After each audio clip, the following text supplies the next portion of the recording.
नमस्कार दोस्तों, स्वागत है आपका एक बार फिर मेरे YouTube चैनल विराज स्टडी IQ में। दोस्तों, आज हम अंतिम प्रहार जो सीरीज है फार्मासिस्ट एग्जाम की, उसका पार्ट 4 करेंगे। ठीक है।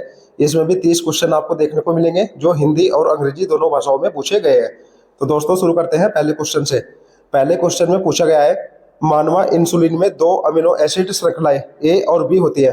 तो देखिए दोस्तों, जो ह्यूमन इंसुलिन होता है वह कंसिस्ट होता है 2 अमीनो एसिड से, और दोस्तों वो होता है इसमें 21 amino acid in A chain and 30 amino acid in B chain. यानी कि ए श्रृंखला में 21 अमीनो एसिड होते हैं और बी श्रृंखला में 30 अमीनो एसिड होते हैं। तो ऑप्शन नंबर सी इसका सही उत्तर होगा। क्वेश्चन नंबर 2 में पूछा गया है, penicillin product open hydrolysis with dilute alkali, यानी कि पेनिसिलिन तनु अक्षार के साथ हाइड्रोलाइसिस करने पर क्या उत्पन्न होता है। तो देखिए दोस्तों, जो पेनिसिलिन होता है उसको तनु अक्षार के साथ हाइड्रोलाइसिस करने पर उत्पन्न होता है पेनिसिलोइक एसिड, यानी कि ऑप्शन नंबर बी इसका सही उत्तर होगा। क्वेश्चन नंबर 3 है, टेट्रासाइक्लिन आर इन नेचर, जो टेट्रासाइक्लिन होता है वह प्रकृति या नेचर में कैसा होता है। तो दोस्तों ये होता है उभयधर्मी, यानी कि एम्फोटेरिक। तो ऑप्शन नंबर सी इसका सही उत्तर होगा। क्वेश्चन नंबर 4 में पूछा गया है, शेड्यूल एन रेफर टू, जो अनुसूची होती है एन वह किससे संबंधित है। तो दोस्तों अनुसूची एन संबंधित होती है list of minimum equipment for running of pharmacy, यानी कि फार्मेसी चलाने के लिए न्यूनतम उपकरण समूह। ठीक है, ऑप्शन नंबर डी इसका सही उत्तर होगा।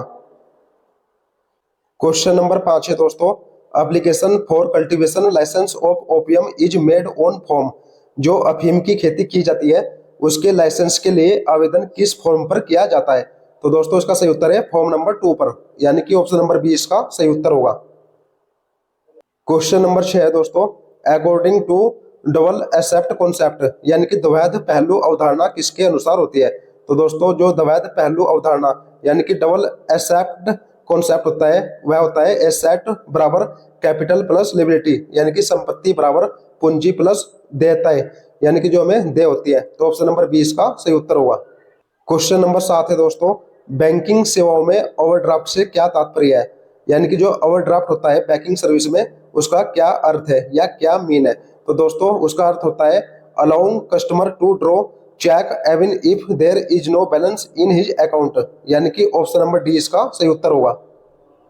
क्वेश्चन नंबर 8 है, an error which occur when there is mistake in allocating a particular receipt और एक्सपेंस टू कैपिटल और revenue account is an error of type, यानी कि जब किसी विशेष रसीद या व्यय को पूंजी या राजस्व खाते में आवंटित करने में गलती हो जाती है तो होने वाली त्रुटि किस प्रकार की त्रुटि होती है। तो दोस्तों इस त्रुटि को बोलते हैं एरर ऑफ प्रिंसिपल, यानी कि सिद्धांत की त्रुटि। तो ऑप्शन नंबर सी इसका सही उत्तर होगा। क्वेश्चन नंबर 9 है दोस्तों, the correct attention value order is, यानी कि सही ध्यान मूल्य क्रम क्या है। तो देखिए दोस्तों जो सही ध्यान मूल्य क्रम है वह होता है रेड, फिर ऑरेंज, येलो, ग्रीन और ब्लू, यानी कि लाल, नारंगी, पीला, हरा और नीला। ऑप्शन नंबर डी इसका सही उत्तर होगा।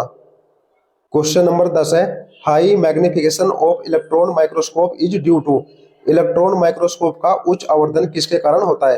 तो दोस्तों इसका सही उत्तर है इलेक्ट्रोमैग्नेट के द्वारा, यानी कि ऑप्शन नंबर बी इसका सही उत्तर होगा। क्वेश्चन नंबर 11 है दोस्तों, longest cell in human body or, मानव शरीर में सबसे लंबी कोशिका कौन सी होती है। तो दोस्तों इसका सही उत्तर है नर्व सेल, यानी कि तंत्रिका कोशिका जो होती है वह मानव बॉडी की लॉन्गेस्ट सेल होती है। तो ऑप्शन नंबर ए इसका सही उत्तर होगा। क्वेश्चन नंबर 12 है दोस्तों, the term cytoplasm was coined by, यानी कि साइटोप्लाज्म शब्द किसके द्वारा गढ़ा गया था।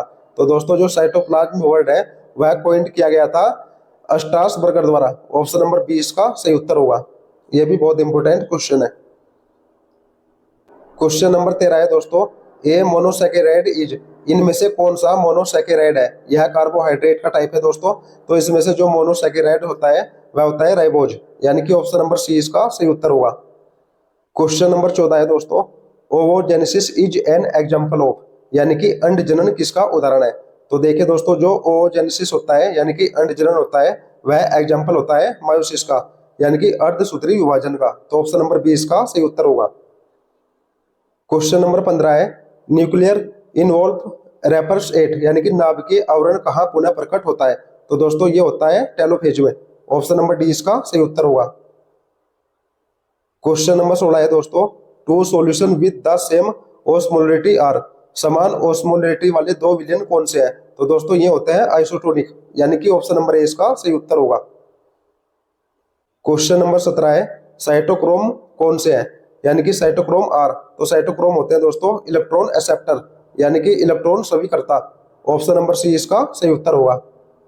क्वेश्चन नंबर 18 है दोस्तों the most common respiratory substrate is, यानी कि सबसे आम श्वसन सबस्ट्रेट कौन सा है? तो इसका सही उत्तर है दोस्तों ग्लूकोज। ऑप्शन नंबर ए इसका सही उत्तर होगा। क्वेश्चन नंबर 19 है दोस्तों सेबकस ग्लैंड आर, जो वसा में ग्रंथि होती है वह कौन सी है? तो दोस्तों जो वसा में यानी कि सीबाकियस ग्लैंड होती है में होती है हेलोक्राइन। ऑप्शन नंबर सी इसका सही उत्तर होगा। क्वेश्चन नंबर 20 है a digestive enzyme functional only in infant is, केवल शिशुओं में कार्यात्मक एवं पाचन एंजाइम इनमें से कौन सा है? तो दोस्तों इसका सही उत्तर है गैस्ट्रिक लाइपेज, यानी कि ऑप्शन नंबर बी इसका सही उत्तर होगा। क्वेश्चन नंबर 21 है दोस्तों रेसिड्यूल एयर मोस्टली अकर इन, अवशिष्ट वायु अधिकतर कहाँ पाई जाती है? तो दोस्तों इसका सही उत्तर है एल्वियोली, यानी कि ऑप्शन नंबर ए इसका सही उत्तर होगा। क्वेश्चन नंबर 22 है दोस्तों ए ग्रेनुलोसाइटस इज, जो ए ग्रेनुलोसाइटस होता है वह क्या होता है? तो दोस्तों इनमें से कोई नहीं, ठीक है, इनमें से कोई नहीं है जो ए ग्रेनुलोसाइटस की परिभाषा दे सके। तो ऑप्शन नंबर डी इसका सही उत्तर होगा। क्वेश्चन नंबर 23 है the elimination of insoluble calcium phosphate take place by, घुलनशील कैल्शियम फॉस्फेट का निष्कासन किसके द्वारा किया जाता है? तो दोस्तों इसका सही उत्तर है लार्ज इंटेस्टाइन, यानी कि बड़ी आंत द्वारा कैल्शियम फॉस्फेट का निष्कासन किया जाता है। ऑप्शन नंबर सी इसका सही उत्तर होगा। क्वेश्चन नंबर 24 है विच ion is essential for muscle construction is, यानी कि मांसपेशियों के संकुचन के लिए कौन सा आयन आवश्यक है? दोस्तों बहुत इंपॉर्टेंट क्वेश्चन है। जो एसेंशियल होता है मसल कॉन्ट्रैक्शन के लिए आयन वह होता है दोस्तों कैल्शियम, ये आपको याद रखना है। तो ऑप्शन नंबर सी इसका सही उत्तर होगा। क्वेश्चन नंबर 25 है white matter is external and grey matter is internal in, किसमें श्वेत पदार्थ बाह्य तथा धूसर पदार्थ आंतरिक होते हैं? तो दोस्तों इसका सही उत्तर है मेडुला ओब्लांगेटा में। तो ऑप्शन नंबर सी इसका सही उत्तर होगा। क्वेश्चन नंबर 26 है लाइट रे entering the I is controlled by, आंख में प्रवेश करने वाली प्रकाश किरणों को किसके द्वारा नियंत्रित किया जाता है? तो आप सभी को बताएं दोस्तों पुपिल्स, यानी कि पुतली के द्वारा ही आंख में प्रवेश करने वाली प्रकाश किरणों को नियंत्रित या कंट्रोल किया जाता है। तो ऑप्शन नंबर ए इसका सही उत्तर होगा। क्वेश्चन नंबर 27 है anti ageing hormone is, anti जो एजिंग हार्मोन होता है वह इनमें से कौन सा है? तो दोस्तों इसका सही उत्तर है मेलाटोनिन, यानी कि ऑप्शन नंबर बी इसका सही उत्तर होगा। क्वेश्चन नंबर 28 है which one is saprophytic in nutrition, पोषण में इनमें से कौन सा सैप्रोफाइटिक होता है? तो दोस्तों इसका सही उत्तर है कवक, यानी कि फंगी। तो ऑप्शन नंबर ए इसका सही उत्तर होगा। क्वेश्चन नंबर 29 है बैक्टीरियोफेज इज, बैक्टीरियोफेज क्या है? दोस्तों बैक्टीरियोफेज होता है वायरस को, ठीक है, ऑप्शन नंबर बी इसका सही उत्तर होगा।